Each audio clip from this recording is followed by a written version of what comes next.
My name's Jo Bacon. I'm a member of the RIBA board as well as a council member. The RIBA being the Royal Institute of British Architects, for those who didn't know.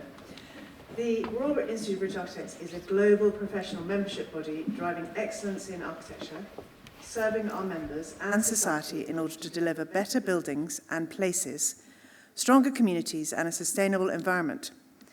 Being inclusive, ethical, environmentally aware and collaborative underpins all that we do. So we're here today as part of the RIBA's programme of talks in partnership with VitrA Bathrooms. This is the final talk in the curated series called Forms of Exchange, Exploring the Spaces in Between. For this unique event, we are very pleased to be in collaboration with Aviva Studios, home of Factory International. We are also very pleased to be here as part of the opening programme to celebrate this new cultural venue and art space.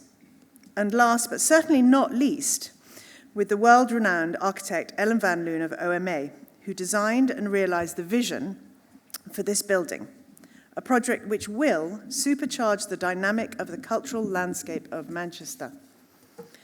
Throughout 2023, the RIBA curated programme, Forms of Exchange, has invited a range of voices who are leading the way with new processes and practices that are redefining placemaking and the architectural profession, sharing the conversation around how architecture as a practice and the profession is shifting. We have seen leading practitioners and architects that are building structures rooted in place, shaped by their context and values of integrity. If anyone is interested, you can find all of these talks online as recordings on the RIBA YouTube channel, along with a whole load of other stuff of interest. But for tonight, the RIBA is grateful to Aviva Studios for working together with us to bring this event, Creative Expression, Intersections into Architecture, to you. And before I hand over to the Artistic Director and Chief Executive of Factory International, John McGrath, I wanted to share the format for this evening. Ellen, partner of OMA since 2002, will present a keynote on the design of Aviva Studios, after which she'll be joined by John, who will discuss the development of the building and how it came to be realised collectively and its potential impact on the City of Manchester. At the very end, there will be an opportunity to ask questions after the conversation. And finally, the event will close with a unique commission and performance from Faz Barber, the architectural assistant and poet whose works look to find new ways of interpreting architecture and engaging audience with the performing arts. Faz is one of the trustees of Factory International and was also nominated for Young Creative of the Year at the Manchester Culture Awards. Before I welcome John on the stage, we have a short film on the studios. Ta-da!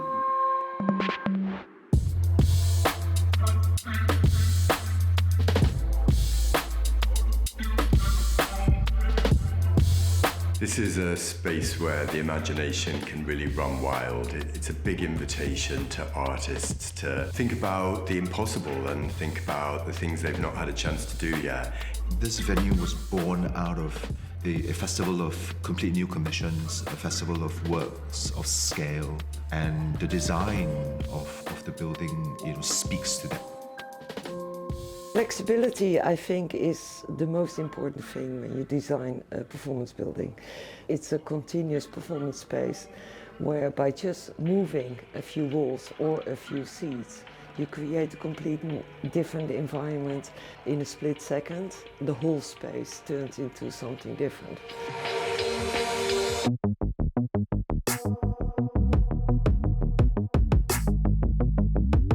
Yeah, it's big. The only equivalent I can think of is when the Turbine Hall opened in London. In my lifetime, to see a new space like this open is hugely empowering. If you come into this space, you have the opportunity to create something different. Free your mind when you enter this space. This is going to become one of Manchester's fantastic landmarks and a national landmark. London's going to have to work to catch up. A venue like this that gives opportunity for young creatives and, established and mid-career artists to reimagine something on scale and be a part of the community, it's really exciting.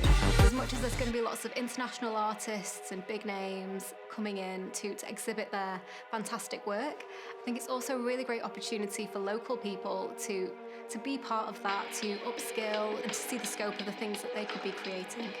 It's going to bring jobs. We've created apprenticeships, we've spent money with local businesses, and we've created new opportunities for children, young people and older people in the city to get into work. This project is a once in a lifetime for this city. This will be looked back upon in 300-400 years' time as basically a wonder of that day.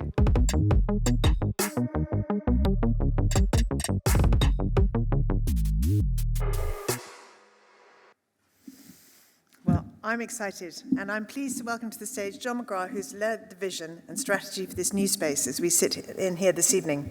He was appointed in 2015, and he began leading the Manchester International Festival and started working on the concept of Factory International. He has since curated 3 festivals and has built a reputation for commissioning extraordinary work from the world's leading artists and forming ever deeper relationships with Manchester's many communities.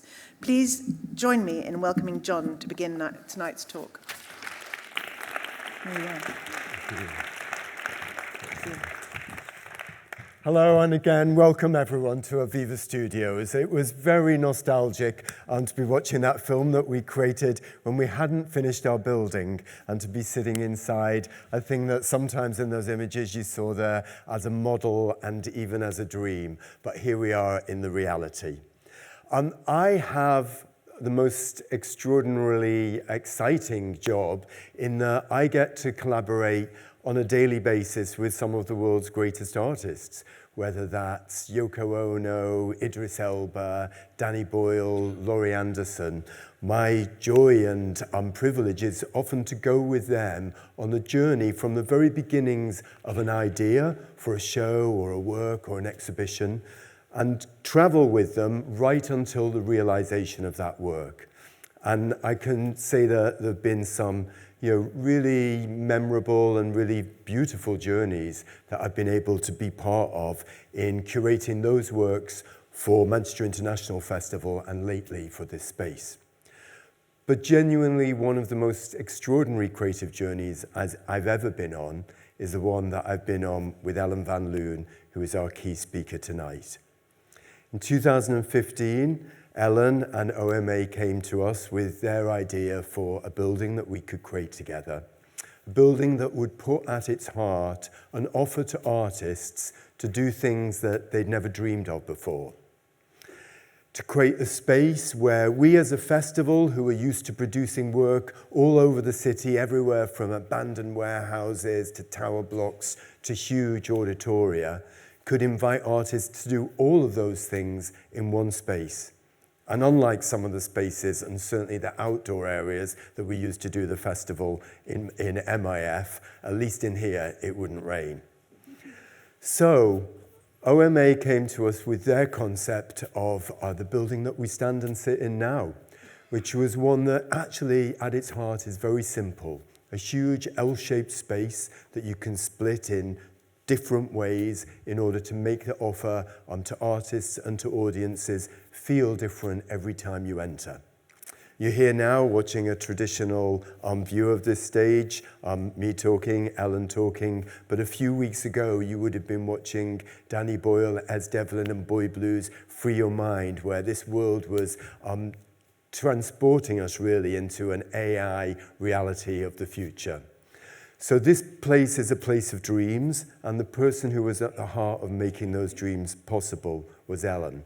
As I say, to go on that journey was a truly creative one. Yes, as those of you who are in the architecture field know, there's a lot of practicalities, there's a lot of negotiations, there's even a lot of compromises that happen in making a building. But at the heart of it all is vision. And Ellen's vision for this building as a space that would really love artists and create infinite possibilities, stayed steady and inspiring throughout the journey that we went on. Ellen, of course, has a huge backlog of experience and many buildings with OMA that she's led on, not least the great Casa de Musica in Porto. But I hope she will agree with me that this is truly a spectacular moment in her career where she's made this building for us, for Manchester, and for the artists of the world. So it gives me great pleasure to introduce Ellen to the stage to talk about Aviva Studios, and then to come back onto the stage to share some thoughts and questions with her and to hear what questions you might have for Ellen. But for now, give your hands together for Ellen van Loon. Thanks, John. Thanks. Oh my God. First time on stage performing, guys. That is a new experience. I must say, when we received the invitation for this project to take part in a competition, it was a very special moment. And it was a special moment because of the following reasons. You know, this organization, Manchester International Festival, and also this area, has a lot of very specific histories, and these histories are important to know, and were also important for me to know and to feel again when we started thinking about this project. And of course, you know, I grew up, I found out when we got this invitation that everything started with Factory Records. And Factory Records was what I grew up with when I was 18, you know, Joy Division, orchestra maneuvers in the dark, etc., etc. At that time, Rotterdam was like Manchester, you know, it was a former industrial city with a lot of warehouses which were not occupied anymore. The industry was moving out of the city in Rotterdam because it came too large.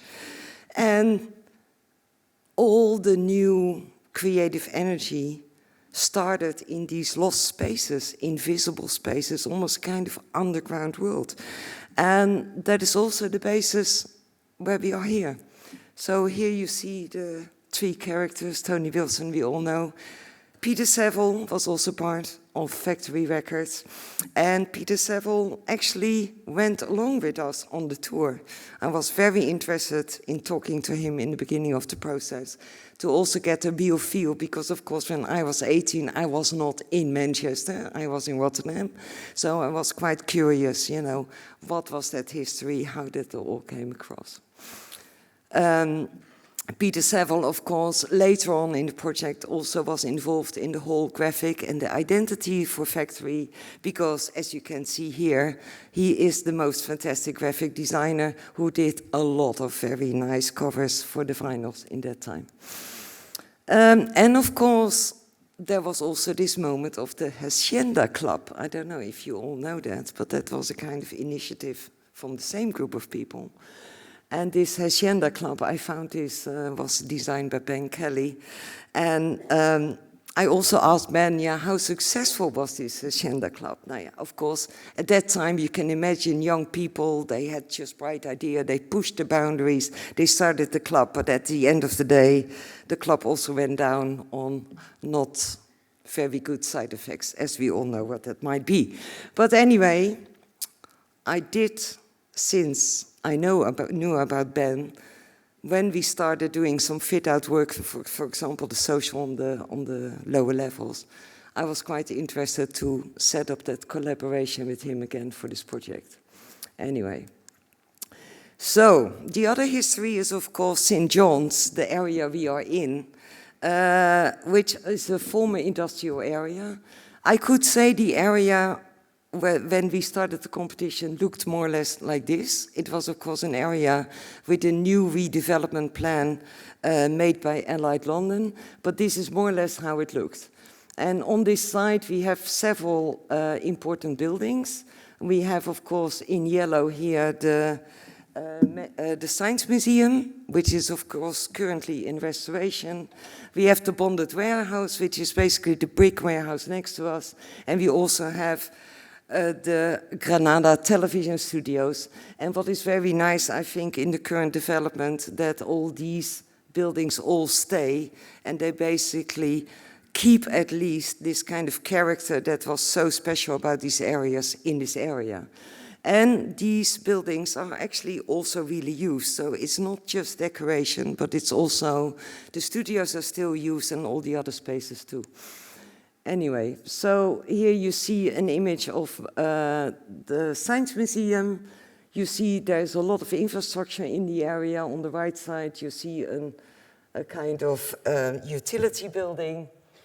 And this kind of character I really wanted to keep. This is an image of the station that is on the Science Museum with the railway track in front. Of course, we also had Coronation Street here that I suppose all of you know.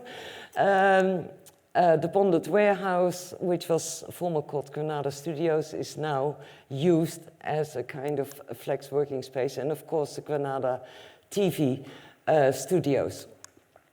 And here you see the inside. As you know, there were famous, the Beatles were here with Tony Wilson, etc. So it is really quite a site with a beautiful history. And then, of course, there is this other part about the site that is quite intriguing, at least for me, being a girl from Rotterdam.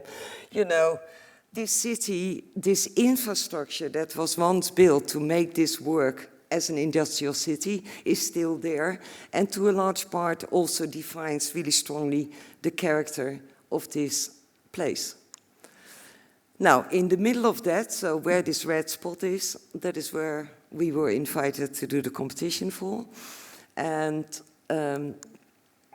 here you see then how that building landed, basically. And you can also see that, of course, there is a lot of development. You see all these towers there. They are recently built and part of the redevelopment by Allied London. But a lot of the historical buildings are still there.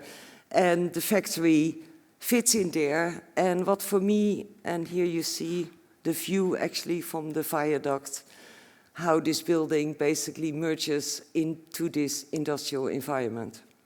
Here another one. And here you see, for example, also how the viaduct basically cuts in our building.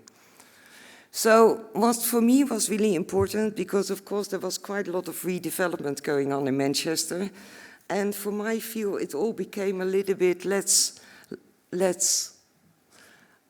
we want to be a bit like London. Let's have a lot of glossy glass towers, etc., etc. And of course, when we started thinking about this building, I think I wanted to really give this building quite an industrial character, as if basically to reinforce that industrial feel that was so closely connected to the development of the creative industry in the city.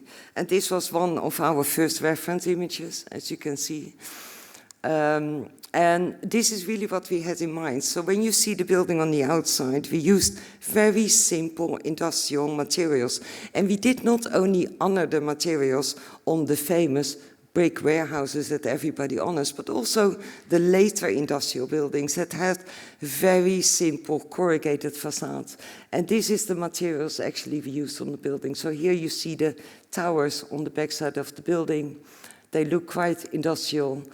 This is a material I thought was also very intriguing. This is basically concrete sheet piling that is made for river quays to make the sites. And this material we basically used for the main warehouse cladding.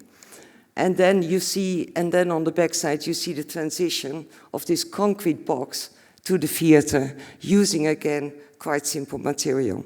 So this kind of industrial statement, and also this roughness, was for me quite important.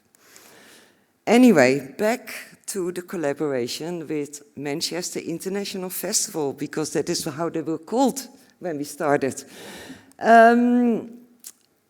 Of course, this is an organization, as John already said, that was basically organizing a festival in Manchester every 2 years.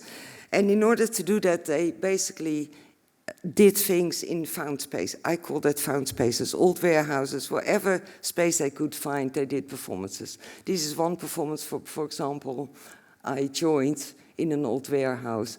So it was also, of course, not so strange when we got the brief, which was actually only one A4 sheet for the competition, that this was the requirement. The first requirement was as flexible as possible. That was requirement number one. And the other one was basically an opera space. Was it called still? Opera? Yeah, opera. Meanwhile, it's theater, now it's hall. But anyway, a space for 2,200 seats. A possibility to have a smaller performance space and a warehouse with an enormous size, 40 by 70 by 21 meters tall, which is quite a big space. So this made us make this diagram. This was the first diagram we made. We considered the warehouse as the most flexible space and connected to that what we call in fixed, meaning the theater at that time. And this L configuration is actually the whole basis for this project. And of course, this was the other sketch we made at that time, thinking about a flexible warehouse. Of course, you think about a space where anything can happen. Now, the interesting part about this project was, and that happens quite often, is that the site we got was quite complicated, I can tell you. So it felt almost like the client had a program, we have a site, we draw a rectangle and another rectangle, and architect, that is your site. But then, of course, it was quite a complicated site because we have arches in number 2, crossing the site boundary. We had a street, water street, that had to continue underneath the building. And to that, we had to create these 2 enormous spaces on top. So what we did, so this all had to be incorporated. And of course, the other thing where we looked at in the very, very beginning, without really thinking about architecture and how it looks, is like, okay, what can I do when I have a program of a warehouse and a theater? How can I put them together in such a way that I can create maximum flexibility? And you can see in this L-shaped configuration, we have different ways of using this building. We can have 3 events, because the warehouse has 2 big movable doors, so you can split the space in 2. We can have 2 events, as you see on the bottom left. That means that the theater and the warehouse will be connected. The part of the warehouse will become the flight tower. Or we can have 2 events, 1 big gig event in the warehouse and the theater, or we have a festival mode, which is basically the last version of this. And this we did like that. So here you see the one of the first sketches we made. We have the warehouse, we have the theater, and actually in the warehouse we have 2 sets of double partition walls, and between the theater and the warehouse we also have 2 double acoustic doors, which are actually behind this screen. And by opening or closing these doors, you can make any configuration you want. You can make it 1 space, 2 spaces, 3 spaces, etc. And of course, you can also extend the theater into the warehouse space so that they both work together. And that is actually the basis for this whole project. And actually, in all the years we worked on theaters, what I really like about this building, that I think we thought a lot about flexibility in theater buildings, because theater buildings are expensive, they have to work hard, so they need to be used for everything. But in this building, I think we somehow managed to do it in a quite simple way. Of course, you can say acoustic doors are not very simple. That's true, but that's the only complicated thing we have. And if that thing moves and works well, then the building is very easy to use. Here you see a section, how the theater, when the theater and the proscenium doors that are behind the screen open, and where the warehouse actually starts operating as the flight tower. And that is also the reason why the warehouse space is 21 meters, because that is a typical height for a flight tower in the theater. So here then the components, how do they all come together? So as I said, since we had roads, viaducts, everything going over our site, we have on the ground floor, we have the main entrance, what is now called the social, incorporating the existing old viaducts in our building. And on top of that, we have the floating warehouse, the theater, and in yellow, these are the towers actually facing the bonded warehouse, where we put in all the back of house spaces like green room, offices, dressing rooms, etc. And that is how the building works. And here you see, so here on the right side, you see the back of house towers. In the middle, in concrete, you see the back warehouse, and on the left side, you see the theater.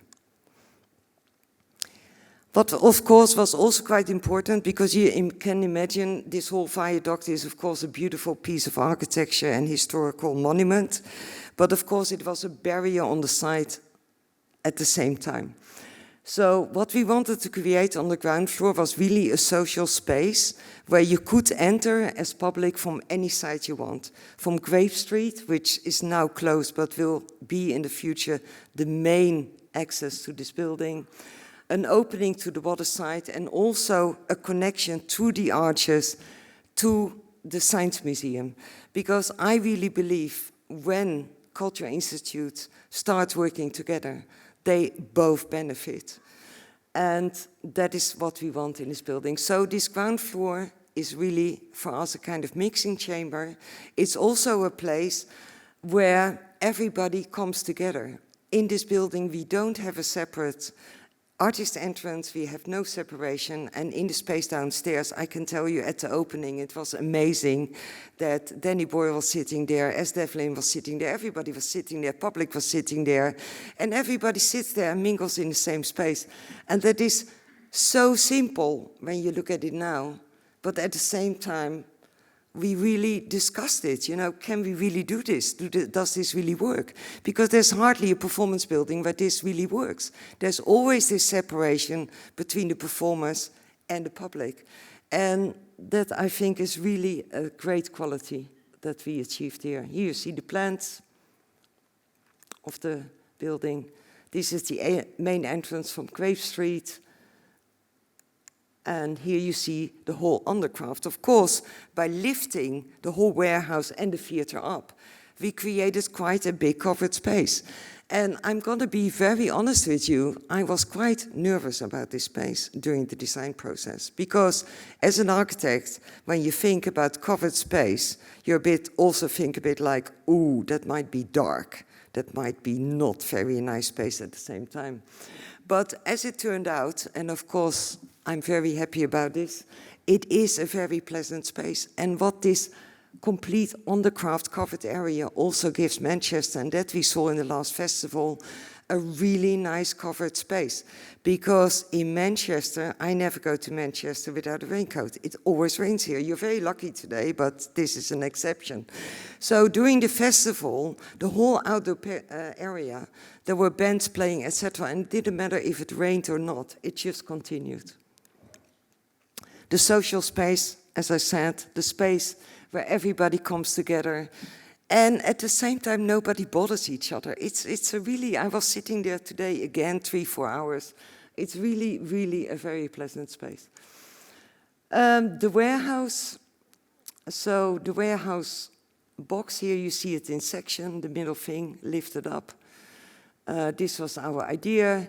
And these were actually the first collages we made for the competition, you know, thinking about what can you do in this space. Of course, this is a gig, that's obvious. A gig for 5,000 people, of course that works. But we also had already in the competition this idea of using this space in a way where the relation between the performance and the public is basically another one. Because normally the performance moves and the public is static sitting. And we were actually quite interested in thinking about this building to turn that the other way around. And that is one of the images we made. Of course, also space for, you know, I think here we did Art Basel, photoshopped that in, art. It was really, and this, you know, a live, living art piece that is made with a collective. These were our dreams for this space. And so it's not really a building only for the performing arts, it's really for any type of art That is the idea in this building. So here the split again. So here, where we are now the theatre is basically closed off of the warehouse. So we are now in the configuration that the proscenium doors are closed. And here you see basically, this is a rendering from our design phase. Here you look from the warehouse into the theatre and you see that the big proscenium doors are then moving up. These are huge doors. They are 22 meters wide, 11 meters tall, very heavy, and they disappear up. And here you see the other set of doors that we are using in the warehouse to separate the space. These are the tallest movable panels ever made. We found a firm who was willing to do that, as you can see here.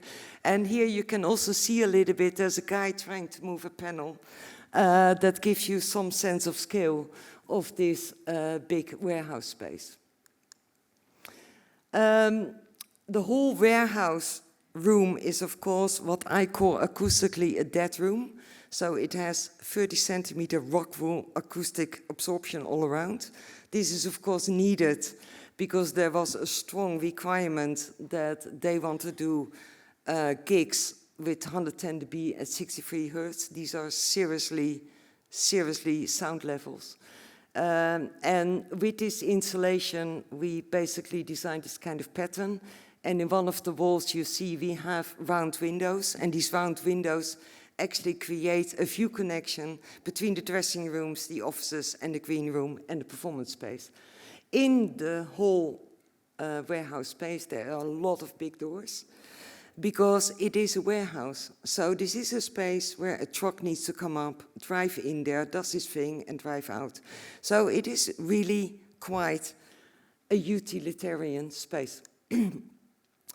And acoustics, of course, as I said before, was a very important thing, because the development next door projected 2 towers, this tower and this tower, as residential towers very close to a music event.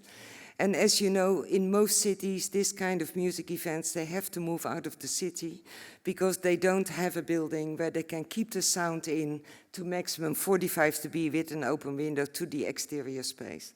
So this was one of the most important things to deal with, and most likely also one of the most costly things we had to spend money on.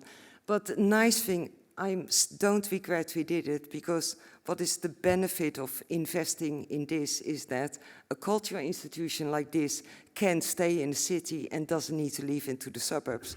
As I said, what happened in most of the city. So how did we do that? So basically, I only made a sketch here of the warehouse. So you see it's 35 by 75. It started with 40 by 80, but that always goes like that with performance buildings. Everything always becomes a bit smaller because there's a lot to do. Around the warehouse, we have a double skin going around in the outer red line. And this is actually a double acoustic cavity of 2 times concrete, 30 centimeters, in which we can keep the sound inside. And of course, when we were designing and trying to develop this new type of performance building, we of course also, because this is of course a warehouse where you don't know where the stage is going to be, you don't know where the artists are coming on stage and where the public is. So this was also a very nice zone that we could use to get artists moving around the performance space and coming onto stage wherever the stage is in this warehouse. So we found somehow a good way of combining these two into the same space. On top of the warehouse, we have a continuous grid. I don't know if any of you ever designed a theater, but normally you have a flight tower above the stage, which is restricted to the size of the stage, and on top of that you have the grid, and from there you hang the flights, which are basically the coulisses coming down, up and down. So in this building, since the whole warehouse is a flight tower, we can have flights everywhere where we want in the space. So basically an opera stage not only is here where you would expect it, because this is basically the plush seating, etc., but it can be anywhere in the space. And this was very important. This is a continuous technical floor, so all the technicians, they can rig whatever they want from this space. It's very well accessible for lighting, etc. And this is how, these are some images when we're building up the opening show, the Free Your Mind, and here you see how everything is basically hung from that grid into the space. Of course, we are not really, I mean, when you design a theater, you design a space for a future artist. And John, for the opening of this building, asked, of course, fantastic artists, Danny Boyle and S. Devlin, to think about the show specifically for this building. And this is the first sketch we got for that show. So you can see here what they were planning. They were actually planning to build a linear stage in the warehouse. And the theater they wanted to use with a more traditional stage area inside. And the idea was that Act 1 happened in this theater. After that you had a break, and Act 2 happened in the warehouse. And as you can see here, I can show you the pictures a bit further now. This was basically a cloth volume hanging in the space. And it was absolutely beautiful. So this was building up the whole thing. So here you see they were rigging the trusses, they were hanging the cloth, basically creating this space within the warehouse. And here you see the opening to the theater. Here you see it from above. So here you can see very well that this whole room is actually a room inside the warehouse. It was completely hung from the grid, and creating actually a complete new world within this box. And that is the magic of this building. It's not about the space that we particularly designed, it's about what the artist does with it and how he can transform any of these spaces into every time a kind of new dream world. This was the stage, so here you saw you were inside, there was a linear stage in the center, there were entrances made, so these were public entrances, these were the backstage entrances, and then in the middle there was a big, which you can see here. So here you got in as public through this kind of curved openings, and then here in the center there was this enormous long linear stage. And here you see the stage with the public on each side. And in this room we had, I think, about 60-meter long LED screen, both-sided, about 3 meters tall, rigged from the ceiling. And this thing, it was moving, sometimes it was down and sometimes it was up. And that is what this grid, of course, was able to do. It could do these kind of things. Another thing that was during the festival, there was the Kusama exhibition, and I think that was also for me a very nice experience. This is the plan of the Kusama exhibition. I don't know if any of you, so this is the warehouse basically. And also here, what was really interesting for me, they basically built a huge installation as a collection of individual art spaces. And that made this not so much a museum where you normally have a white wall and then in front of it you have an art piece. No, it really made it an installation where you almost got a performance experience going through the whole thing. And here again, this box is basically a room they built into the space. So from the entrance you were lured into the space, you went up, and then on the top you descended down again and you could see the remainder of the inflatables. This was the section they made. And this was basically an image of this exhibition.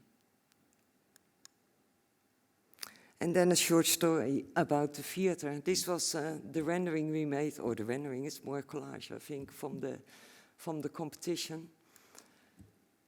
Here again the sketch. So the theater was actually one of the parts where we had quite some discussion about with the user and also our theater consultant, because there was this, I felt, it was of course our first performance building in the UK, and it felt very, there was a strong feeling from my side, especially in the beginning, that actually all the theatres in the UK are still based on the Shakespeare principle. And I didn't really know that, because in the competition we were thinking in a totally different direction. So we had quite some hefty discussions, you know, what should be the theatre.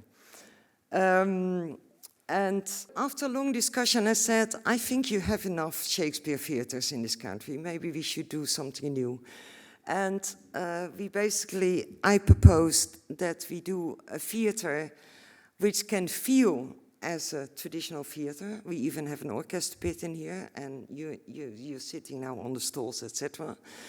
But it was also supposed to be a theatre which is flexible. So it was also the idea that also in this room you could do gigs, etc., etc. So we came up with the following idea. We basically said we're gonna have a fixed balcony with fixed seating, and the stalls we will make with removable seats. So where you're sitting on now, these are basically removable seats.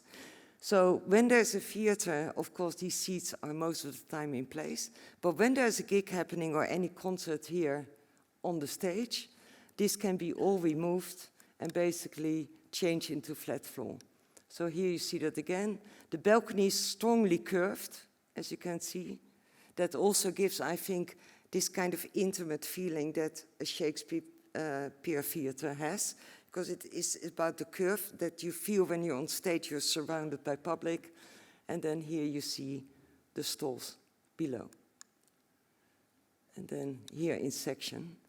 So here you see how this works. So this is the fixed balcony. Here we have the stalls, the orchestra pit, and when there's a big theatre piece, they can use the warehouse as the stage. And then when there is a gig here, we can basically remove all the seats where you're sitting on and move them into the warehouse. Now, of course, the biggest dream, I think this is the idea we ended with when we presented the competition. That was, of course, thinking about a really big show.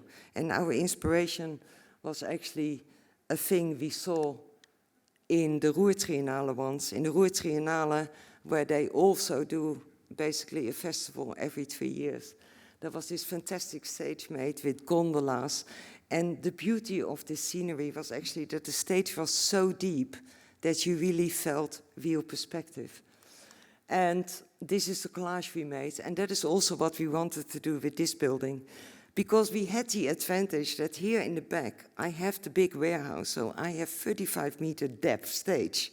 So I can effectively, plus the zone behind, I could, in theory, make a stage depth here of about 45 meters. And that would create a situation where you can have real perspective. And then at the end of that, we even made a door. So, and then we had this kind of dream that at the end of the show, the performers would just walk into Manchester and leave the building. Anyway, and these are actually, this is the last image I have. This is the first act of the Free Your Mind show.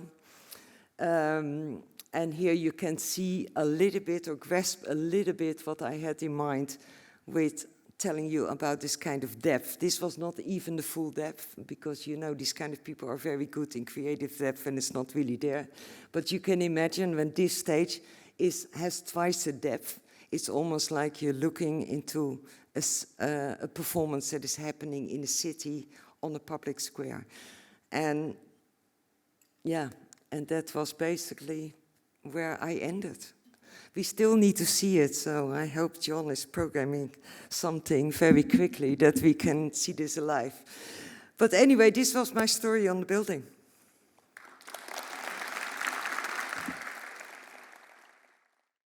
We have got about half an hour now to chat and to listen to questions. After 8 years of talking. After 8 years of talking, yeah. And I was going to say, actually, you know, we've had a lot of chances to talk over the last 8 years. So I wanted to prioritise questions from the audience. Well, we'll start with a question for Ellen, but as soon as you've got questions, please raise your hands. So Ellen, my starting question actually is really simple. You know, obviously you've been on this journey. And there were times actually when you couldn't visit the building, Yes. for example, during COVID, of course, when it kept on developing, but you couldn't be here. But nonetheless, you've been seeing it pretty consistently over that whole period of time.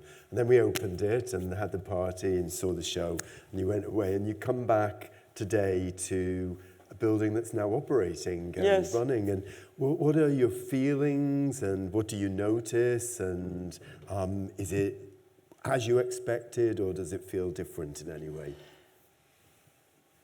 Well, I think the thing, of course, as an architect, you design spaces, and everybody always thinks, you know, you design a space as an architect, you know what you do, and therefore you know exactly what it's going to be. But that is not really the case. I mean, you have a kind of vision. We discussed the vision very closely together. And then at the end, it's really about not trying to argue for anything, but just go into the building and try to get a feeling how it works. And especially when we were at the opening, because, you know, the big Free Your Mind performance group, which was, I think, 50 people or 60 even, they were here, and they were living here already for a few weeks because they were rehearsing all the time. And they were here as if they were really living here. You know, the space downstairs was their living room. You know, if they needed a nap, you could find them anywhere, somewhere in the building. But they really used their building as their home. And that was for me, and also today, every time when I come here, I have that feeling. It feels like people don't feel a visitor in the building, but they really feel like they belong here. And especially the social space downstairs where, you know, we were quite nervous. Can we really do that? Can we really mix everybody? You know, there's always a difficult thing, but it's quite successful. And of course, it's not only successful because I thought about it or you thought about it, but I think it also has a lot to do with the people who are here, the type of people, but also there is a kind of mentality in Manchester that also makes that possible. I don't think it will be possible anywhere, but here it really, really works.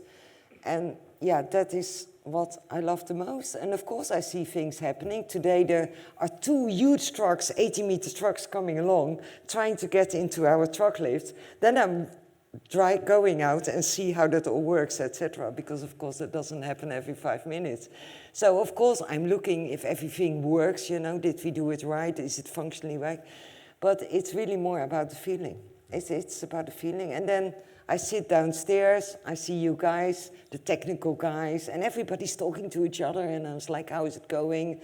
And that is really it. It's almost, I don't know, it feels so nice. I think that was one of the great experiences of working with you on the building, that you know, you could really feel the care that you had for artists who might be working here and for audiences who might be coming here, and it never felt like a building that I know you know, as a practice you're incredibly intellectual and thoughtful, but it never felt like a big idea that was being imposed on anybody. It always felt like a proposition or an exploration of what might feel great for artists and for audiences. And you do get that feel when audiences come in and go, oh, I feel really comfortable here.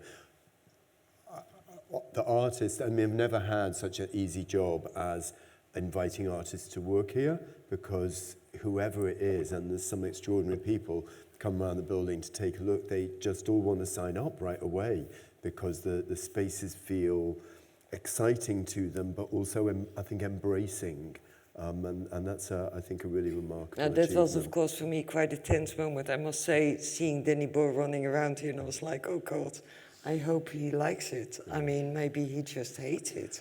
And then as Devlin, I was like, okay.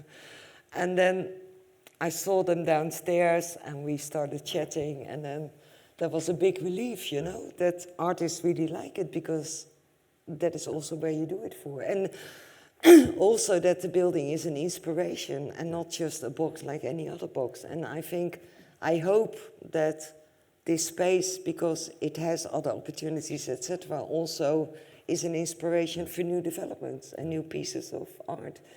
where you are all about. Yeah.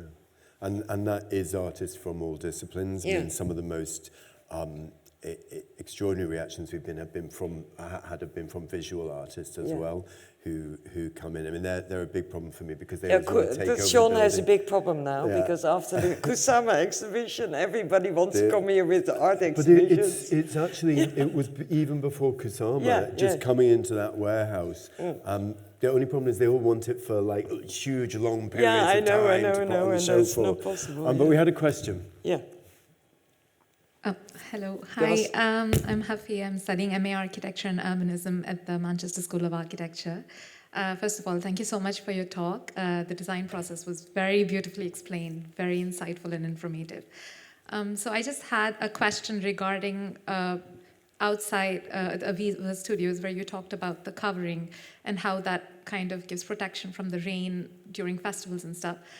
So what I observed as a person, I just live 5 minutes away from this building, so I walk through this building every day at different times of the day, so I've observed how it is. And as a user, in the evenings it's fine. You see a lot of people filming their TikTok videos and stuff. There's lots of activities happen. But at night, there's just lots of people who are just smoking there. And you just look at a lot of unusual activity which is happening. And I feel, because like as an architecture student, I feel it would be better if the height was a little raised, because I feel like because of the low ceiling and the low heights, it's kind of giving an invitation for unusual activities and stuff like that. Do you think that it would have been better if the height was more raised? Like, it could still be covered, but like raised? I don't think so. And of course, if we would have done that, because of course, this level you are on now and the level of the warehouse is the level of the big arches that are countering our building, and that arch space, that is going to be a park in the future. So when we would have done that, we would have not any connection between this building and the arch space where nobody can go now because it's all construction site and anyway, and under development. And I don't think so. I have to say, quite honestly, that the public realm needs more work. I can also tell you very honestly, at a certain point, the money pot is empty.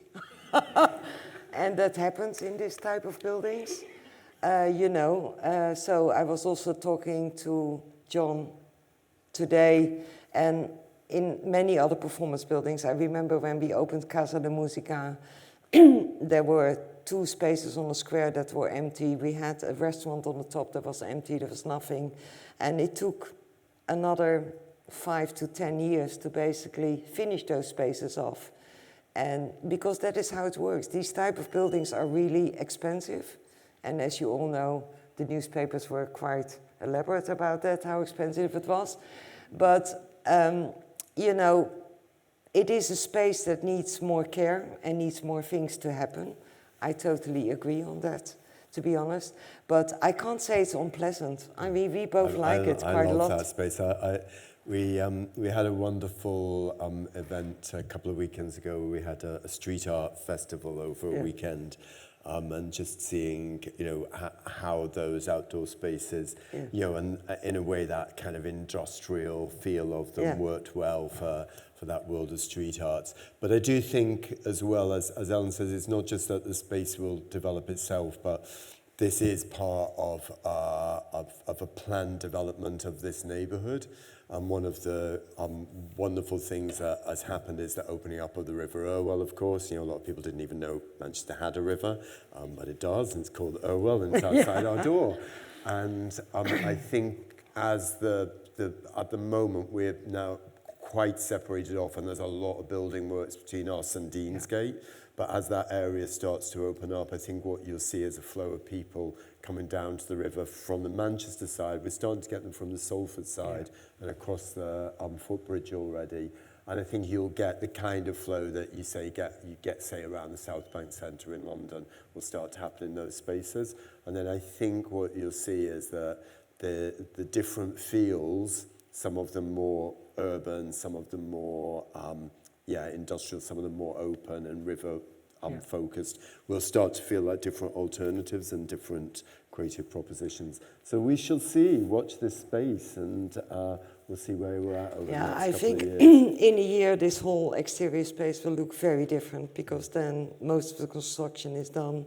There will be a lot of new F&B in the area, etc., and it will be a totally different space. But I do agree with what you said, you know. I mean, there's this famous word in British architects, it's called placemaking. And that word goes along with many things,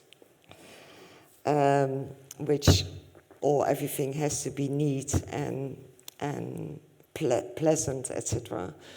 In this case, we wanted to keep the industrial character, but we also wanted to have a robust area where they can really do a show. They can drive around with trucks, they can put stages wherever they want. That is where the space is about. We were not really looking for, you know, an idyllic little park on the, you know, that was not the idea. But as I said, the exterior space is difficult to judge when it comes to the public realm and how the public interacts. And we can only see that in a year. I agree with you. Do we have a question over this side? Yeah. Hi, my name's Shada. Firstly, congratulations, Ellen and John. I've been part of the People's Forum, so like a part of Greater Manchester consultation, let's say, just on the factory and the building. At what stage does accessibility for audiences and for performers come into the design of the building? Well, basically from day one. Because, you know, it's interesting because, of course, accessibility is very, very important. But it also comes a bit automatically in this building, because we wanted to design a building that is very simple and where everything is really accessible. In this building, we even, I think all the technical spaces we have here are even accessible. A lot of them are even accessible by lift. So, because I do know, after all this experience we have in designing performance building, that there is the most important thing. Everybody, wheelchairs, trucks, everything that moves and rolls, people who are have inabilities, that needs to work in this building, because if you don't get that to work, that is the core value of a building like this. So as I said, this comes in as day one. And for John, it was a very, very important topic, especially here in the theatre, because of course, when you have raked surfaces, accessibility becomes a little bit more complicated than when you have a flat floor condition.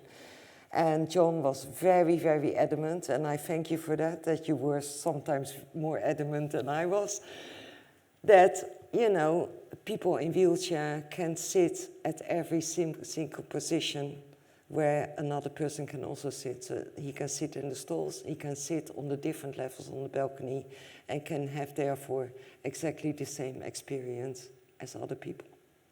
We made a decision fairly early on that we weren't going to go down the usual route, only go down the usual route, which is to employ accessibility consultants who would make sure that the building met all of the legal requirements. Obviously, we wanted to meet the legal requirements, but what we did alongside that was we set up a group called, which we call DPEG, Disabled People's Experience Group, which is a group of people with lived experience of disability from a variety of perspectives, who advised the architects and the building team and the staff team on the best choices that we could make to make the building accessible for everyone. Yeah. I'm not suggesting that we got everything right, and indeed part of the journey was realizing sometimes you can't get everything right, because you've also got differences of needs that may be different for different people. But what was fantastic with that group was that we were able to have access to people's real experiences, not just theoretical paper or legal positions. And I think throughout the building, you know, the fact that we were making it with an organisation that worked live with artists, worked live with audiences on a day-to-day basis means that it's a very different proposition as a building to one that was made by a council and some architects, and then the artists and the audiences step into it. I think the same goes for the access questions. But thank you for your question, Shada.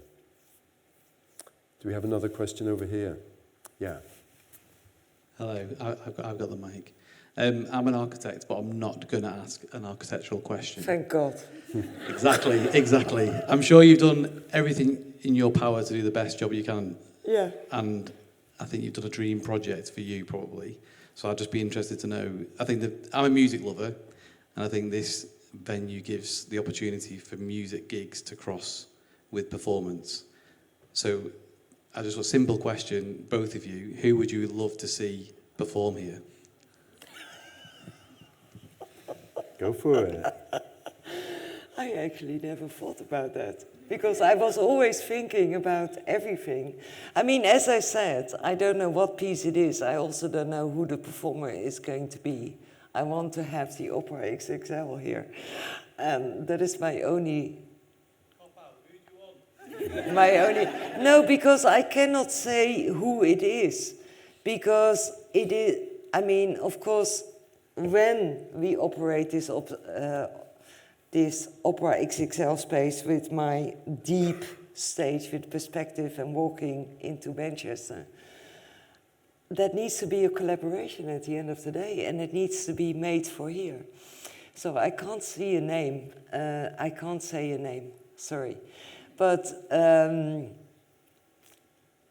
do hope that we were also talking about gigs a lot, and and what is a nice space or size for a gig. And there's one band I would like to see here, but I don't know if they're still in operator, but I would have liked to see the Talking Heads here in the main space. And I think what is really nice about the warehouse space, that it can host maximum 5,000 people. And that is, for me personally, the maximum size I want to see a gig. Because anything above 5,000 people, I just lose completely the contact between me and the performer. So then the screen becomes the interface between me and the performer.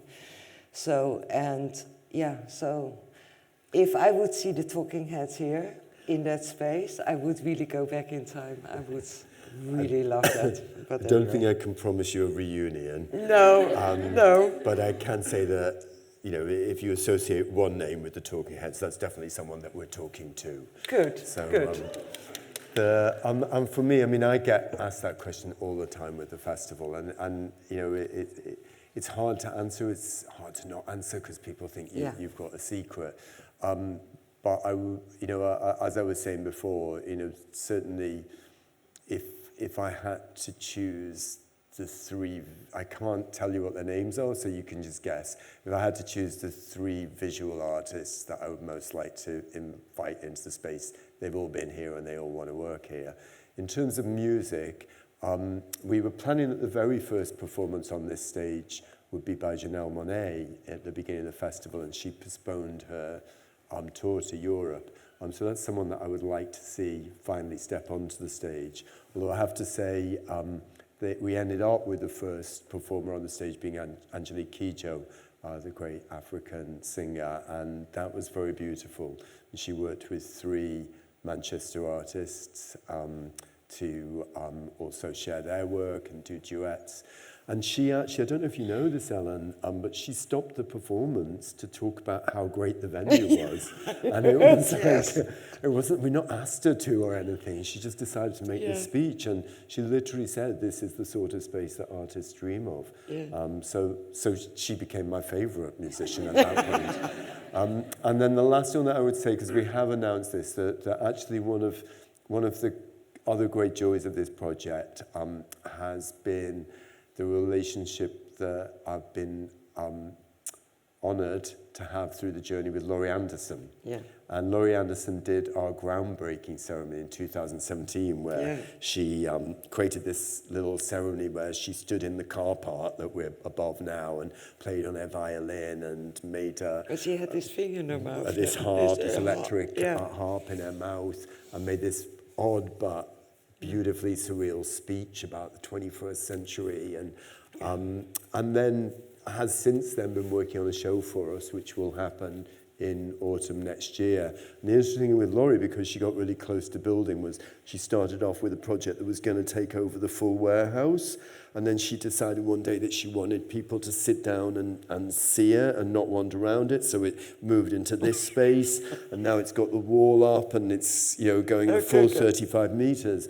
So she really inhabited the possibilities of the building. So if there's one project, I mean, there's loads of great projects coming up, but there's one project I think will be a particularly moving one. It's that one because of the journey that she's made with us and the number of times she's been here and the ways that she's thought about the building. And she's back on Sunday.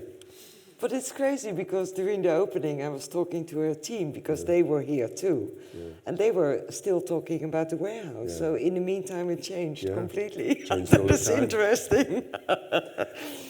We've got another question over here, Hi, Eleanor. My name is Mariam. I'm the RIBA student rep, but I've also studied at Manchester, so it's actually great to see this, except I already graduated, so I was like, damn, I missed the moment.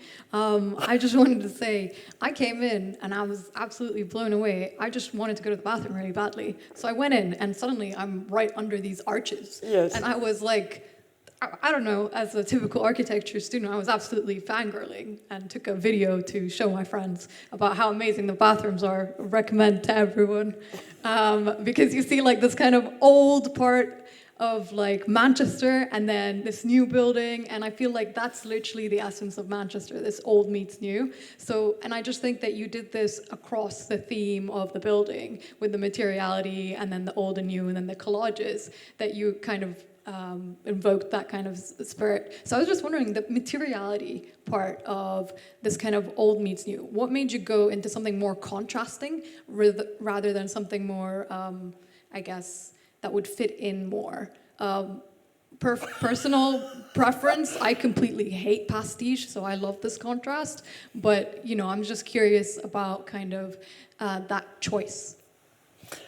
Yeah, well, it's an interesting question, but, Factory International is not an organization that fits in. So that is my answer.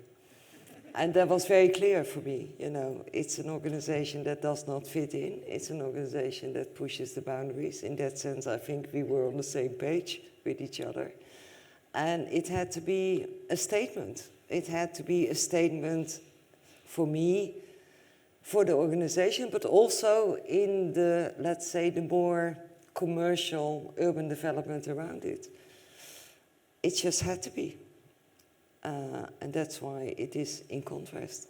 We talked a lot, didn't we, about the streetscape of Manchester and the fact that, I grew up in Liverpool where actually, despite all its problems over the years, there's a grand plan to Liverpool, and you get, certain quarters and streets that have a coherence to them. And by and large, you don't get that in Manchester. You get, things crashing into each other, rubbing up against each other in this incredibly energetic way. And that's not just new buildings, that's going way back into, Victorian period.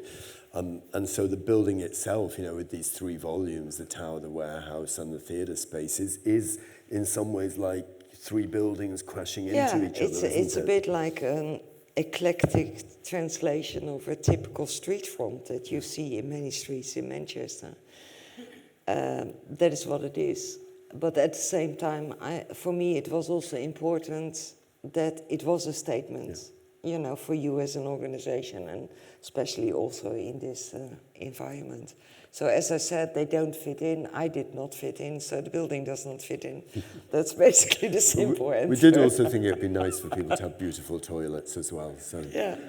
But anyway, to the toilet.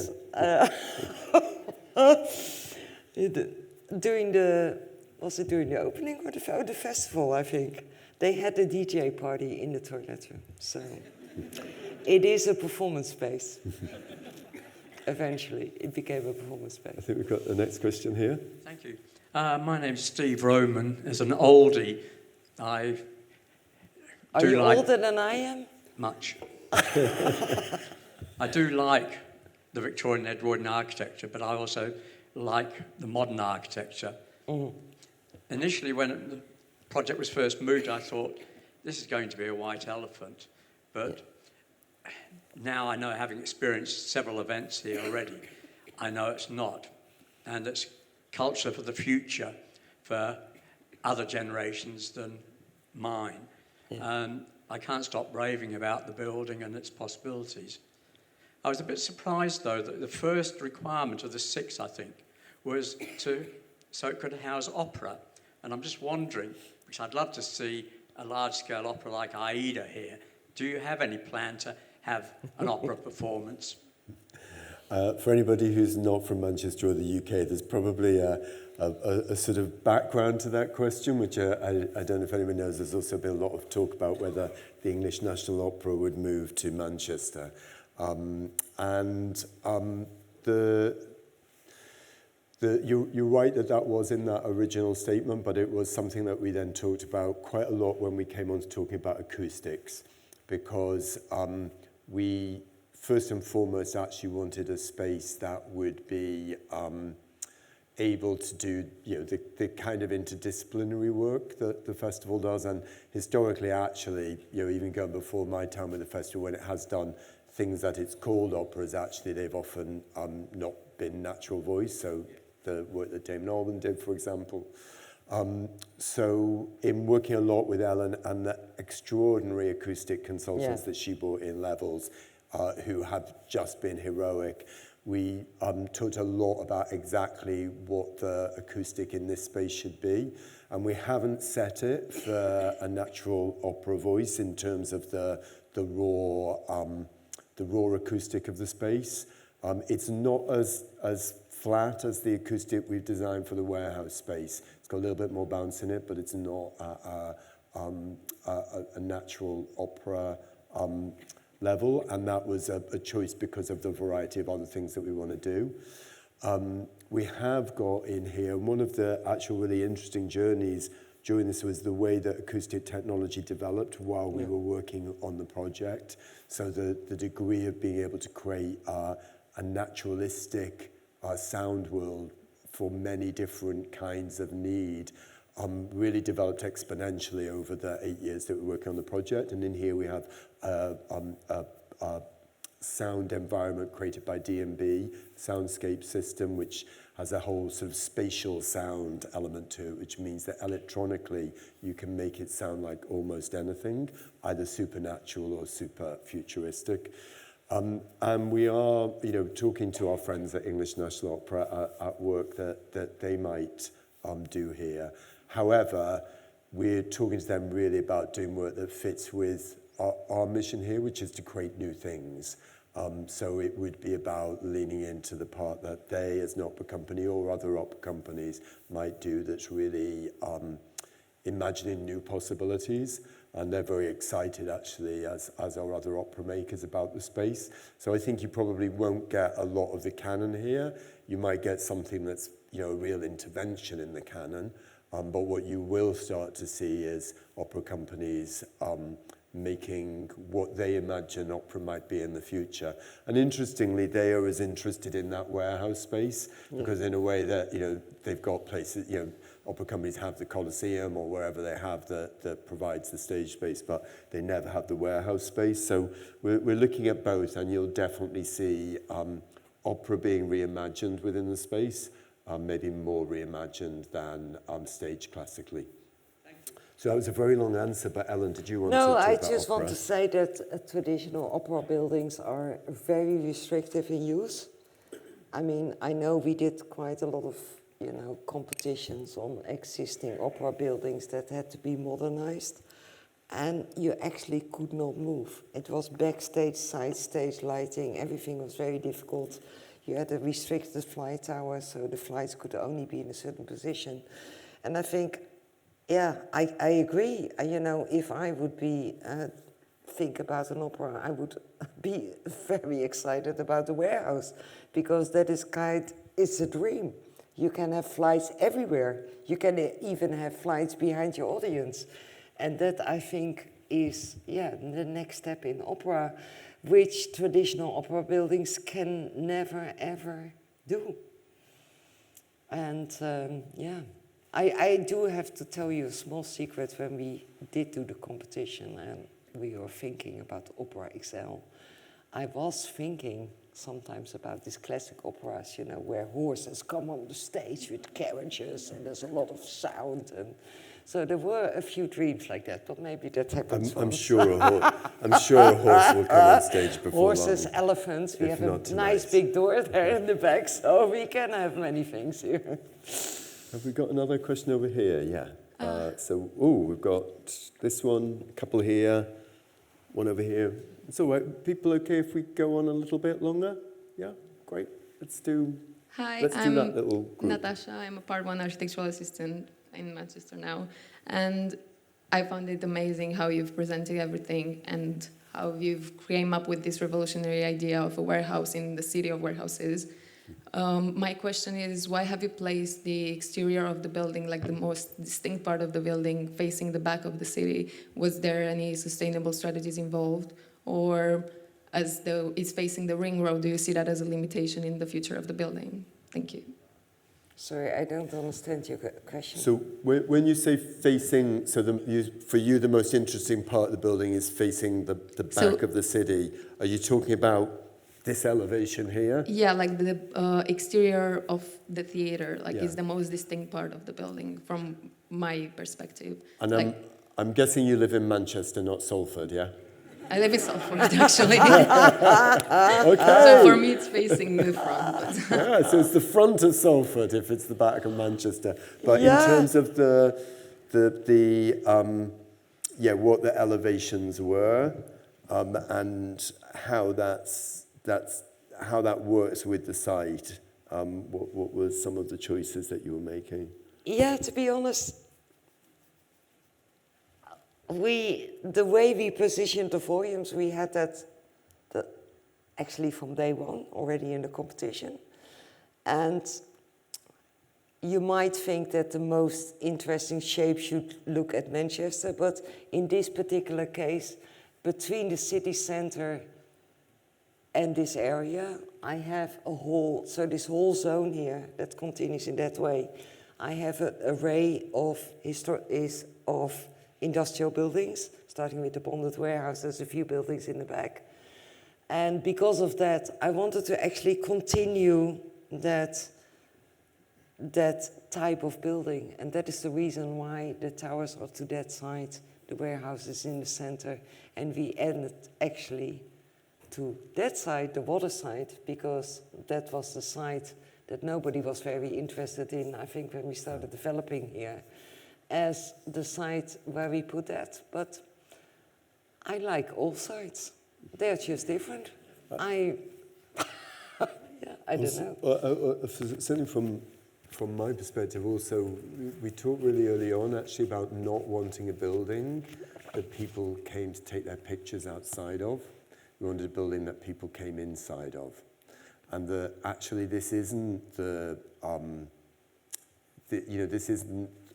this isn't one of that list of cultural buildings that's there to create a iconic thing that you view from a certain angle. It's a building that you approach from many different places and have slightly different experiences according to which you do that, and that draws you in. Yeah. And that actually, again, I think this was a big, in some ways, unselfishness of you as an architect, is that the real excitement happens when you step inside the spaces and into the performances, and that was always the focus. Yeah. We had a couple more questions over there, so I'm just going to take them in whatever order the mic is arriving. Good evening. Just quickly, first and foremost, thank you. Secondly, in regards to the form of this part of the building, you mentioned earlier that the building was quite simple. What inspired this form? I'm not sure if I missed it. But also in regards to that, what was the simplicity in construction, besides obviously COVID's interference? Simplicity in construction. Now, let's put it this way. This building is relatively simple, what I mentioned before, for a performance building that can perform what this building can perform. Of course, a building of this scale and of these quite strong requirements and heavy requirements we got from the client is of course not a simple building. I can tell you, when this building was under construction, it did not look like a building, it looked like a bridge. So the steel members in this building are of such size, the bolts are like this big. You know, we have steel plates connecting steel members to each other that are this size, this thick, and they have like 20 or 30 big bolts on it. So the steel frame of this building is performing very, very hard. Of course, also because we had to bridge streets, we had to bridge arches, and we had, of course, the requirements of a very heavy lifting load in the warehouse of about 200 cars you can hang from the ceiling. And that made it quite, as I said, more a civil work than a normal building. So in that sense, it was not simple. But the simplicity of the building, what I call simple, is I talk more about the lifetime of the building and that it's simple to use. And I think this is really, really important in performance building. It's very important, it's easy to use, it's easy to change within a short time, because otherwise these buildings cannot really do what they have to do. And it's also easy to find your way when you come in this building. You're either the public or the performer. This building, when you come in and you go to the dressing room and you come here for the first time as an artist, you know exactly how it goes. You have a window, you can look into the performance space, you know, okay, that's there, I take down, I need to go there. And the public is the same. Nobody is ever confused here. You come into the social space, stair 1, stair 2, you can connect to each other, and that is what I call simple. And that is for me the most important part of being simple, because the lifetime of a building is much bigger than the construction time. So at the end of the day, I rather spend a bit more money doing construction and therefore have a very good operation time instead of doing it the other way around. Is that an answer to your question? Hi. John, in your intro, you mentioned a very interesting word, which was compromise. I'd like to ask you about compromise. So from visualisation to delivery, if you compare what was to what is, Manchester was promised its own Sydney Opera House. We didn't get that. The budget was compromised. In terms of the geography at planning, it was envisaged that Water Street was going to remain open, and you had a truck lift planned for that. Water Street's now closed, so that's a compromise. Greve Street was never planned as the main entrance. The outdoor space in planning was more generous. In terms of throw your doors open and welcome people in, the location arguably is a compromise compared to somewhere like home. The festival occupied spaces such as Mayfield, again, closer to drop-in space and arguably a better space to develop. The mission for the International Festival is about new work, and I appreciate you've only recently opened, but I'd wonder whether artistically you're going to feel compromised in the future, being able to programme 200, 220 days of new work in a space in Manchester. And I think for me, Manchester was promised the factory, and what it got was Aviva Studios. So I'd be interested to hear which of those compromises was the biggest for each of you. I think from my perspective, some of those things were compromises, some of those things weren't. Water Street is still there. It was a choice to make a more pedestrianised route, which I think is consistent actually with increasing pedestrianisation throughout the city, and I think makes it a much more pleasant area, particularly down the river. So that for me was less a compromise and more an improvement. I think that the key things that we weren't compromising on were the nature of the warehouse and the nature of this theatre as a space, and the nature of the social space underneath them as a place to gather. In terms of the location, this has always been the location, and I know Mayfield Depot and Home very well, having worked there, and they're both places that people didn't go before we created art there and invited people, and it will be the same here. That same invitation will be made, and the same life is already starting to happen. So I think there are certain things that you compromise on in terms of deciding we would have loved to have had a rehearsal space here, for example, but we weren't going to have a rehearsal space at the expense of the scale of the warehouse, because we can always build a rehearsal space, but we can't make a bigger warehouse once we've made it. In terms of factory versus Aviva Studios, I mean, I think names are ultimately signifiers of spaces and things and people, and you come to love the person, the thing, the space, not what they happen to be called. So we're very proud as an organisation to continue to hold factory in our name, but if in the bigger picture of things, the support of Aviva allowed the building to happen and allowed the budget to be managed, then I think that was largely a positive thing. So I think there are compromises that you make that are, you know, about prioritising, and for us prioritising those spaces for artists came first. There are compromises that you make, as they are in life, where you actually realise that that compromise was a good thing to do and actually made something that was better because you didn't get stuck in exactly what your rigid view of the world was. And there are other compromises that are maybe, you know, sort of less of less importance. And for me, certainly what something is called sits in that territory. Well, what about you, Ellen? Well, to be honest, I don't think about it anymore. I mean, yeah, I mean, it makes no sense to think about it. But besides that, of course, a design process is very, very long and very, very complicated. There's always money involved. I, as an architect, cannot decide because I always have to beg for money from somebody else. So I'm always the beggar at the end of the day. But I don't think about it anymore.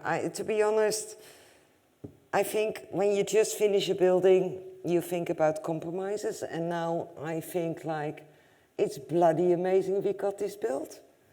I mean, seriously, guys, there are not many places on this world where you can build this, seriously. And I talk about buildings in New York, building in really big cities, and this is a great achievement. I'm very happy with it. We are not done, but we are never done, you know. If the public realm looks different next year or not, it doesn't matter. But it's basically a creative project. You know, on Casa da Musica, we opened that 20 years ago. I'm still working on that project. You know, it's every day on the move. And we will have here the same.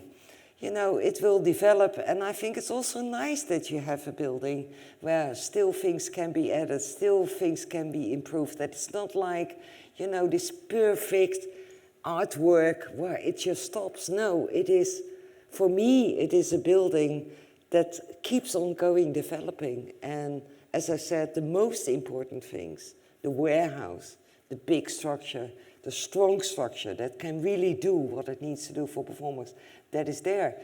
And we will develop it further. But it is amazing that this happened, really.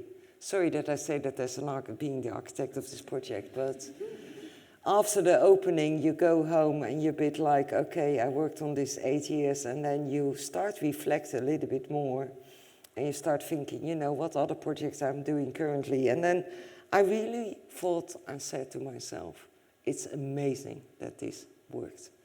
And we really have to thank not only you, but also the City Council for really supporting this crazy adventure.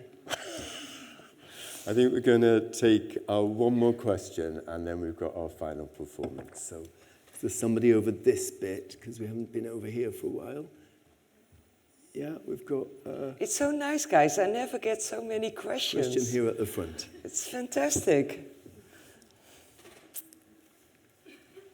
Hiya, thank you very much. I just wondered when you said quite early on about these found spaces, you got the warehouse space. Obviously, that's got Found Space got quite a history to them. Did you look at that at all? I know for the Ministry of Sound, OMA looked at a lot, like a deep dive into club culture and everything that comes with that. Did you look at that at all for the warehouse space? Oh, Sherry, you don't want to know what I started with on this project? I can tell you one thing. I was not that young anymore, yeah? And I was a bit like, okay, I'm going to do this project, and this project is for the next generation. So I was very lucky because I had 2 teenager girls at home. So I booked for 1 year, you don't know how many festivals and concerts, and I went with them to them. And I was really in concerts in Amsterdam where, you know, the oldest person in the room was probably 25 and I was, you know, over 50. And I did that because I was really worried. And I went to new pop venues, old pop venues, anything, you know, that there is on the horizon, at least close to my house. And it was a fantastic adventure. I mean, because I was really worried that I was already too old to think about performance for the next young generation. And thank God my conclusion was that it was not so different from when I was young. But it also showed me new types of performances, the new way young generations move and function. You know, the whole festival world, you know, in my time, when I was young, there was 1 festival in Holland in a year. Now we have, I think, I don't know, 20 or 30 festivals, and they got big and enormous, and everything is happening there. And it was really amazing, and that's what I did. So I can tell you, I did a shitload of research. So with the image of Ellen van Loon researching the project in the clubs of Manchester and Rotterdam, we're going to call our conversation to a close. Yes. Thank you so much to all of you for your questions. Thank you to Ellen. Yeah, thank you too, guys. But we're not quite finished yet because, as the last question implied, at the heart of this building and of this project is thinking about the art of the future. And there are many young people and young artists that gather around what we do at the festival and that gather around the building. And some of them work with us also to consult on the building, consult on what we do. One of those is the young artist and architect that we're about to see, Faz Barber, who has been a part of the Young People's Forum at Manchester International Festival and at Factory International, and over the last few years of this project has also been a full board member. But in his real life, he is both an architect, a set designer, and a poet. So we're going to leave the stage, hand over to the next generation. Please welcome Faz Barber.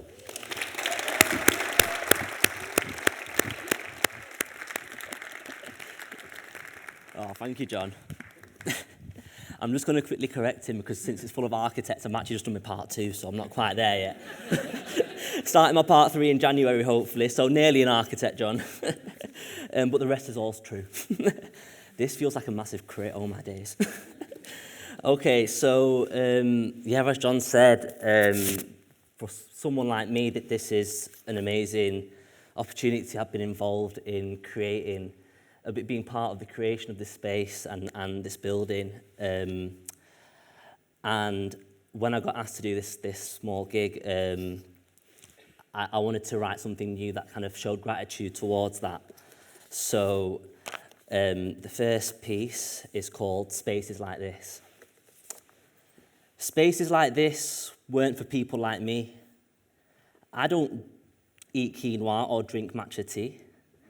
And growing up, never did I think it would be a place for me to rewrite my own story. See, I'm a stranger in symphony, a deafening soliloquy, and spaces like this were always sealed at the seams, but now it seems the seams are unsealed for more to succeed. It's now a sacred decree, sown out of seeds in an embellished tapestry, a newfound legacy, a rhythm of resilience, a tale to repeat. With a blueprint for unity, I pray for continuity that brings us all peace. The piece is finally complete, the walls and beams making concrete dreams a reality. Through this proscenium, we proceed to see the foreseeable staging stories of their beliefs. It's no longer for you and not me. It's no longer for people with money. It's for the future makers where the money don't faze us, because we won't let it shape us. We'll look ahead and stay shameless. A structure built from steeple to spire, in the city's heart where dreams aspire. New chords playing the architect's lyre, and we'll lap it up to our desire. Because times like this are very rare, to see something worthwhile finally appear. Windows of opportunity wide and clear, letting in the light and dispelling the fear. But who knows what tomorrow will bring, as today we celebrate all the big wins. Roofs that shelter the poets and the dancers, a sacred sanctuary for the dream enhancers. Through every stage door we make new tradition, trusses of lights once beaming division. From foundation to grid, feet stay firmly on the ground, with our heads in the cloud till the spotlight is found. In the world of arts and culture once labelled off limits, this space is a rebel flipping the digits. So skeptics beware, in this poem's decree, I redefine the punchlines. Space is for people like me. Thank you very much.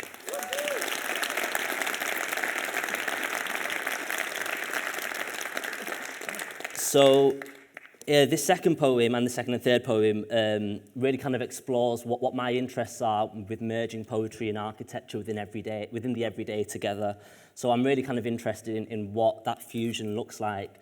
And as part of my final project in my master's, it was sort of an amalgamation of how do we translate poetry into spaces. So the first poem I'm going to read explores sort of cultural identity and what that looks like as a fusion. And it's called Mapping. In a city of submission to only one God, where light refracted Zamzam water into the sky, he transmitted waves of silent voices, too wrong for the life in which they deny. In a city of rainbow dragon erotica, he yelled Allahu Akbar as he entered sujood. Gasps from Rococo Arcadia shook the space, but the voice of the compelling charm was misconstrued. In a city of rolling coriander plains, he swaggered the back alleys in the Benidorm heat. The glares of disdain from turmeric lens pied pipe with the locals as he made a swift retreat. In a city of pride where there is everything but a beach, he expressed truth like turning nectar into honeycomb.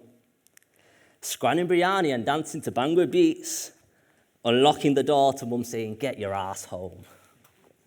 Thank you. And continuing on from that one, the second poem is called Coconut. I was born in a white man's land that is never just white. My skin is brown, but my mind is white. My values are brown, but my bread is white. And I think about this day and night. Curry at 6:30 and curry at 7, is that all right? My Britain is brown and I am white. I relate to "Hey, mate" as much as I relate to "Assalamu alaikum." I mean, they're both endearing greets in their own right. You know, I like my seasoning brown, I will slag off the whites. But when I want a full English, HP is the only brown I like. And when I'd sip the brown liquor, I'd slag off the brown and down the liquor. Probably dare a white to see who can down it quicker. Do some karaoke and scream I'm white down the mic to fit in the moment how I like. Cheering on some random and singing Sweet Caroline, bum, bum, bum. I swear good times never seem so good. Having a laugh and a joke with some lads on MD and Coke. One guy says, oi, Nash, I chirped her over there. And I'm thinking, hell yeah, why the fuck not? Next man's chundering and others getting swirled. One guy on the floor, mangled and curled. Looking around me thinking, this is the life, because tonight I'm white and I'm in a white man's world.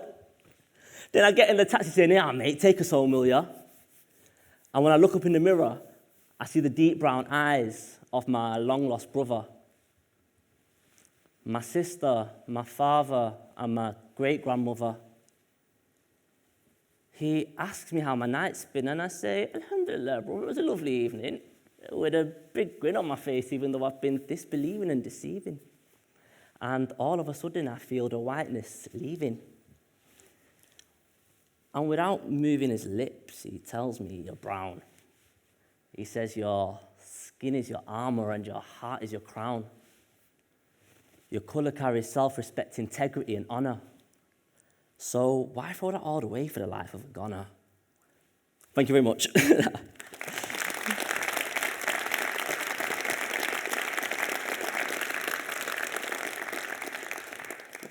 So yeah, those two poems were kind of exploring what those cultural nuances look like and feel like. Anyway, this next poem, we all have that little voice in our head, right, that basically tells us what we should be doing, what we shouldn't be doing, and how often the one in my voice always says, don't do that, don't do that, don't do that. This poem started off as a free write, but actually became something that I continued developing every time I felt like my brain had said something to me. So it's called Don't. Don't introduce them when their mouths move too. Don't speak for them, don't tell them who's who. Don't stand and stare, don't make a move.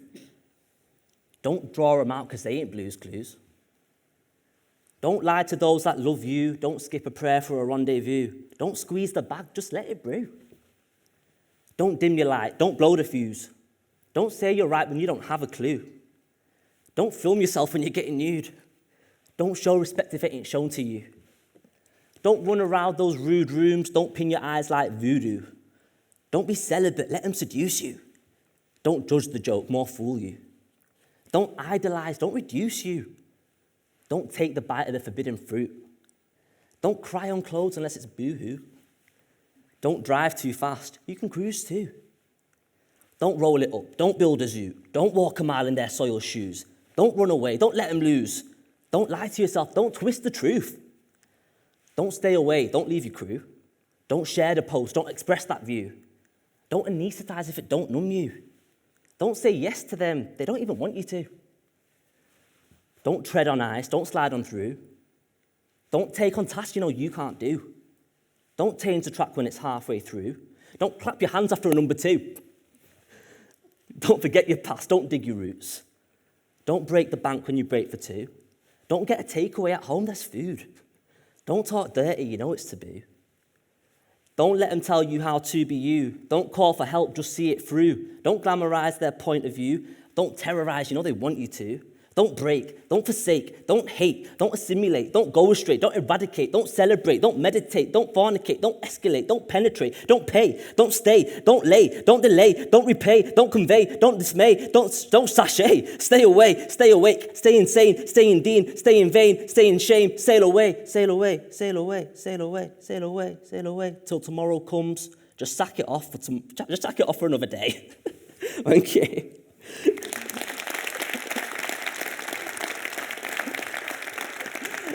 And this final poem is actually an example of what I think merging poetry and architecture can look like within the urban fabric. That word, urban fabric, we love that, don't we, architects?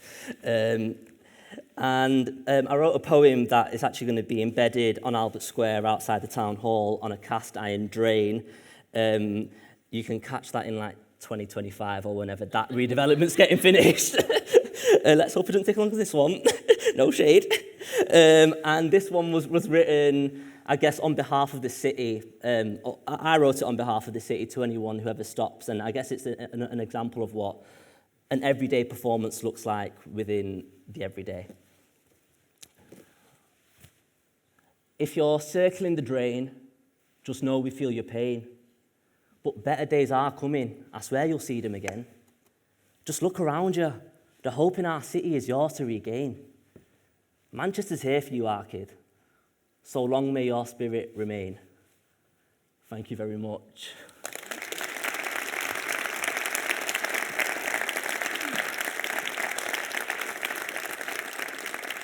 And yeah, don't be like weeing on that or anything if you're in the town hall.